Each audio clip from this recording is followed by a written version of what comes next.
शिवाय नमः शिवाय।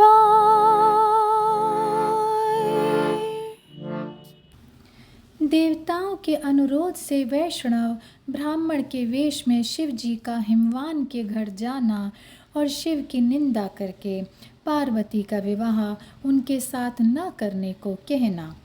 ब्रह्मा जी कहते हैं, नारद, मीना और हिमवान की भगवान शिव के प्रति उच्च कोटि की अनन्य भक्ति देख इंद्र आदि सब देवता परस्पर विचार करने लगे।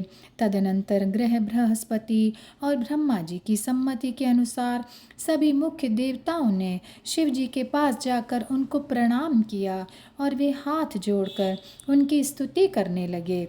देवता बोले, देव देव, हे महादेव, हे करुणाकर, हे शंकर, हम आपकी शरण में आए हैं, कृपया कीजिए, आपको नमस्कार है। हे स्वामिन, आप भक्तवत्सल होने के कारण सदा भक्तों के कार्य सिद्ध करते हैं, दीनों का उद्धार करने वाले और दया के सिंधु हैं तथा भक्तों को विपत्तियों से छुड़ाने वाले हैं।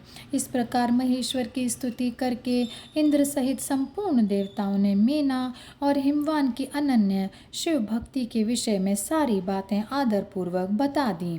देवताओं की वह बात सुनकर महेश्वर ने उनकी प्रार्थना स्वीकार कर ली और हंसते हुए उन्हें आश्वासन देकर विदा किया।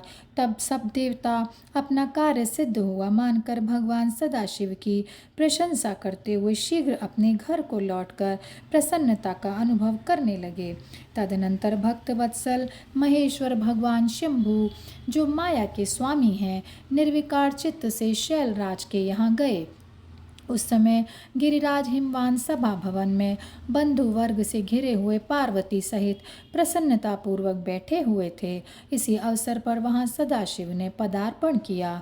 वे हाथ में दंड, छत्र, शरीर पर दिव्य वस्त्र, ललाट में उज्ज्वल तिलक, एक हाथ में स्फटिक की माला और गले में शालग्राम धारण किए हुए भक्ति पूर्वक हरि नाम का जप कर रहे थे और देखने में साधु वेशधारी ब्राह्मण जान पड़ते थे। उन्हें आया देख सब परिवार हिमवान उठकर खड़े हो गए। उन्होंने उन अपूर्व अतिथि देवता को भूतल पर दंड के समान पड़कर भक्ति भाव से साष्टांग प्रणाम किया। देवी पार्वती जी ब्राह्मण रूपधारी प्राणेश्वर शिव को पहचान गई थीं, अतः उन्होंने भी उनको मस्तक झुकाया और मन ही मन बड़ी प्रसन्नता के साथ उनकी स्तुति की। ब्राह्मण रूपधारी शिव ने उन सबको प्रेम पूर्वक आशीर्वाद दिया, किंतु शिवा को सबसे अधिक मनोवांछित शुभाशीर्वाद प्रदान किया। शैलाधिराज भीमवान ने बड़े आदर से उन्हें मधुपर्क आदि पूजन सामग्री भेंट की और ब्राह्मण ने बड़ी प्रसन्नता के साथ वह सब ग्रहण किया। तत्पश्चात गिरिश्रेष्ठ हिमाचल ने उनका कुशल समाचार पूछा। मुनि अत्यंत प्रीतिपूर्वक उन द्विजराज की विधिवत पूजा करके शैलराज ने पूछा, आप कौन हैं? तब उन ब्राह्मण शिरोमणि ने गिरिराज से शीघ्र ही आदरपूर्वक कहा। वे श्रेष्ठ ब्राह्मण बोले, गिरिश्रेष्ठ, मैं उत्तम विद्वान वैष्णव ब्राह्मण हूँ और ज्योतिषी की वृत्ति का आश्रय लेकर भूतल पर भ्रमण करता रहता हूँ। मन के समान मेरी गति है। मैं सर्वत्र जाने में समर्थ और गुरु की दी हुई शक्ति से सर्वज्ञ, परोपकारी, शुद्धात्मा, दया सिंधु और विकार नाशक हूँ। मुझे ज्ञात हुआ है कि तुम अपनी इस लक्ष्मी सरीखी सुंदर रूप वाली दिव्य सुलक्षणा अपनी पुत्री को एक आश्रय रहित, असंग, कुरूप और गुणहीन वर महादेव जी के हाथ में देना चाहते हो। वे रुद्र देवता मरघट में वास करते, शरीर में सांप लपेटे रहते और योग साधते फिरते रहते हैं। उनके पास पहनने के लिए एक वस्त्र भी नहीं है। वैसे ही नंग धड़ंग घूमते रहते हैं, आभूषण की जगह सर्प धारण करते हैं। उनके कुल का नाम आज तक किसी को ज्ञात नहीं हुआ। वे कुपात्र और कुशील हैं, स्वभावतः व्यवहार से दूर रहते हैं, सारे शरीर में भस्म रमाते हैं, क्रोधी और अविवेकी हैं। उनकी अवस्था कितनी है यह किसी को ज्ञात नहीं। वे अत्यंत कुत्सित जटा का बोझ सदा सिर पर धारण किए रहते हैं। वे भले बुरे सबको आश्रय देने वाले भ्रमणशील, नागहारधारी संन्यासी, भिक्षुक, कुमार्ग परायण तथा हठपूर्वक वैदिक मार्ग का त्याग करने वाले हैं। ऐसे अयोग्य वर को आप अपनी बेटी ब्याहना चाहते हैं? अचल राज, अवश्य आपका यह विचार मंगलदायक नहीं है।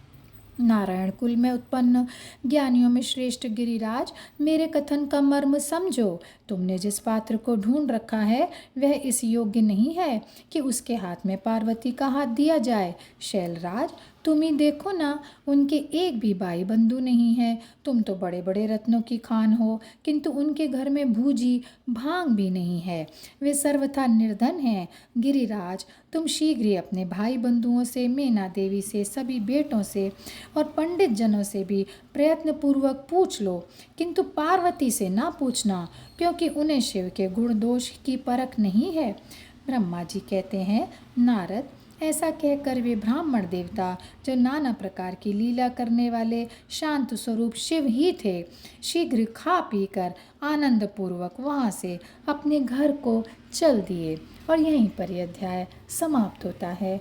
ओम नमः शिवाय, ओम नमः शिवाय, ओम नमः शिवाय। ओम नमः शिवाय, ओम नमः शिवाय, ओम नमः शिवाय, ओम नमः शिवाय, ओम नमः शिवाय, ओम नमः शिवाय, नमः शिवाय, नमः शिवाय, नमः शिवाय।